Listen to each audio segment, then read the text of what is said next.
बेलागुर बनायनाया जोंनियाव आगोलनिफ्रायनो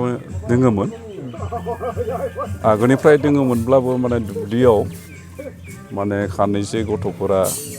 बा खानैसो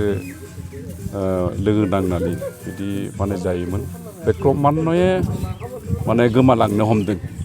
दा बेबायदि गोमालांनो हमनायखौ नुनानै जोङो राजुहुवा भाबेनो बेखौ लाखिनो थाखाय बे कालसारखौ लाखिनो थाखाय जोङो बे गेजेरावनो रायजोनि बे लांदां जायगायावनो जोङो बनायनाय जादों आरो मा बानाय बेयाव जोङो ओरैनो साजायनाय हिसाबै मोनसे एर'प्लेनखौ बनायदों थांनाय बोसोरावबो जोङो हेलिकप्टार मोनसे बनायदोंमोन न'खौ बाहाय मोजाङै साजायदोंमोन देग्लाय साहित्य सभानि थाखाय खोब बाराहै माने सम होनो हायासै बिनिखायनो जोङो बे खोनाखौनो थेवबो नेरसोन माबाखौ लाखिनो थाखाय हारिमुखौ लाखिनो थाखाय जोङो दिन्थिनो थाखाय बाहायमान माने न'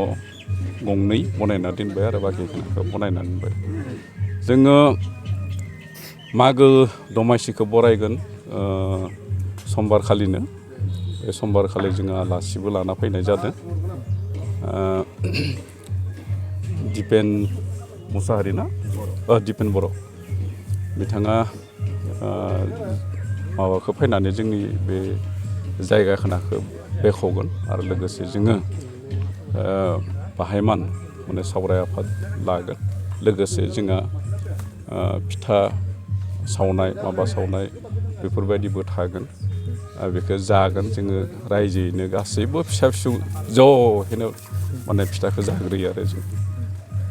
नैबे समाव मा आङो रायजो राजाखौ जाहाथे नैबे मागो दमासियाव माने बयबो खौसेयै माने गोजोनहै जोङो सामलायलांनो हागोन बेखौनो आसा फारिनानै आङो इसोरनि खाथियाव आर'ज गाबनाय जाबाय